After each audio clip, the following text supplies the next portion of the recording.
കോരൻ വിജയന്റെ മടിയിൽ കനമില്ല, പക്ഷേ മോളുടെ കുടുക്കയിൽ ഇമ്മിണി കനമുണ്ട്. 10 കൊല്ലം കേരളത്തെ കട്ടുമുടിച്ച കള്ളൻ വിജയന്റെയും മകളുടെയും മാസപ്പടി കേസുകൾക്ക് പുതിയ മാനം.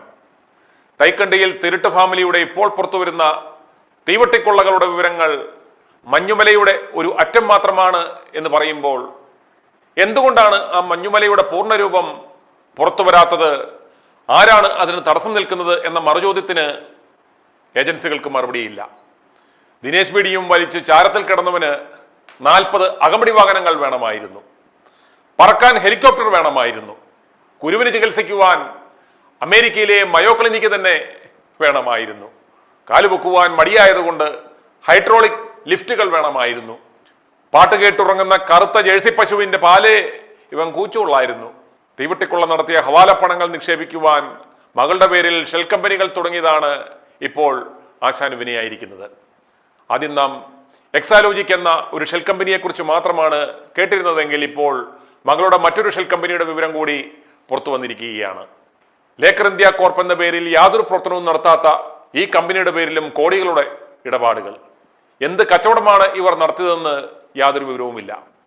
വിജയന്റെ മകൾ വീണയും കൊച്ചിൻ മിറൽസ് ആൻഡ് റൂട്ടെയിൽസ് ലിമിറ്റഡും ഉൾപ്പെട്ട മാസപ്പടി കേസിൽ എൻഫോഴ്സ്മെന്റ് ഡയറക്ടറേറ്റ് പുതിയതും നിർണായകവുമായ കണ്ടെത്തലുകൾ ഇപ്പോൾ പുറത്തുവിട്ടിട്ടുണ്ട്. ആദ്യഘട്ടത്തിൽ 2.78 കോടിയുടെ പണമിടപാടിലാണ് അന്വേഷണം ആരംഭിച്ചതെങ്കിൽ ഇപ്പോൾ അത് വിദേശത്തേക്കുള്ള ഹവാല ഇടപാടുകളിലേക്കും കോടികളുടെ മറ്റ് അക്കൗണ്ടുകളിലേക്കും നീങ്ങിയിരിക്കുകയാണ്. മെയ് മാസത്തിൽ വീണയുടെ വീട്ടിൽ നടത്തിയ പരിശോധനയിൽ ഇഡി ചില ഡയറി കുറിപ്പുകളും രേഖകളും പിടിച്ചെടുത്തിരുന്നു. വീണയുടെ നിയമപരമായ വരുമാന മാർഗങ്ങൾക്കപ്പുറമുള്ള 20.5 കോടി രൂപയുടെ പണമിടപാടുകളെ കുറിച്ചുള്ള വിവരങ്ങൾ ഈ കുറിപ്പിൽ ഉണ്ടെന്നാണ് ഇഡി വ്യക്തമാക്കുന്നത്. ഈ ഡയറി കുറിപ്പുകളിൽ UAE ദിർഹത്തിലും ഇന്ത്യൻ രൂപയിലുമുള്ള ഇടപാടുകൾ രേഖപ്പെടുത്തിയിട്ടുണ്ട്. ഇതിൽ 3.49 ലക്ഷം ദിർഹം, ഏകദേശം 85 ലക്ഷം രൂപ ദുബൈയിലേക്ക് ഹവാല മാർഗത്തിലൂടെ കടത്തിയതായി ഇഡി കണ്ടെത്തിയിട്ടുണ്ട്. എന്റെ മടിയിൽ കനമില്ല കേട്ടോ, ആ വിജയൻ ഞാനല്ല കേട്ടോ. ഇപ്പോൾ അതുപോലെ പിടിച്ചെടുത്ത ഡിജിറ്റൽ ഉപകരണങ്ങളിൽ നിന്ന് മറ്റൊരാളുടെ പേരിൽ എടുത്ത സിം കാർഡിന്റെ ചിത്രം ലഭിച്ചിട്ടുണ്ട്. വൈഫൈ റൂട്ടർ വഴി ഇന്റർനെറ്റ് അധിഷ്ഠിത കോളുകൾ ചെയ്യുവാൻ വേണ്ടിയാണ് ഇത് ഉപയോഗിച്ചതെന്നാണ് ഇഡി കണ്ടെത്തിയിരിക്കുന്നത്. എക്സാലോജിക് കൂടാതെ ലേക്കർ ഇന്ത്യ കോർപ്പറേഷൻ എന്നൊരു കമ്പനി കൂടി വീണയ്ക്ക് ഉള്ളതായി ഇഡി ഇപ്പോൾ കണ്ടെത്തിയിരിക്കുകയാണ്. ഇതിന്റെ ബാങ്ക് അക്കൗണ്ടുകൾ മരവിപ്പിച്ചു, സ്വത്തുക്കളും മരവിപ്പിച്ചു. വീണ വിജയന്റെയും അവരുടെ കമ്പനിയുടെയും പേരിൽ വിവിധ ബാങ്കുകളിൽ ഉണ്ടായിരുന്ന 16.5 ലക്ഷത്തോളം രൂപ ഇഡി ഇതിനകം മരവിപ്പിച്ചു കഴിഞ്ഞു. കണ്ടെത്തിയ പുതിയ തെളിവുകളുടെയും ഡയറി കുറിപ്പുകളുടെയും അടിസ്ഥാനത്തിൽ ചോദ്യം ചെയ്യലിന് ഹാജരാകുവാൻ ഇഡി വീണയ്ക്ക് പുതിയ സമൻസ് അയക്കുവാൻ ഒരുങ്ങുകയാണ്.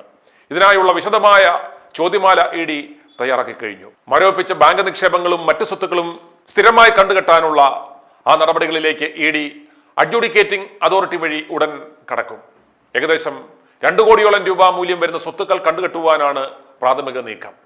വീണയുടെ കുറിപ്പുകളിൽ പേരുള്ള 8ഓളം വ്യക്തികളുടെ കോഴിക്കോട്ടെയും മറ്റു സ്ഥലങ്ങളിലെയും സ്ഥാപനങ്ങളിൽ കഴിഞ്ഞ ദിവസങ്ങളിൽ എൻഫോഴ്സ്മെന്റ് ഡയറക്ടറേറ്റ് റെയ്ഡ് നടത്തിയിരുന്നു. അവരെയും വരും ദിവസങ്ങളിൽ ചോദ്യം ചെയ്യും.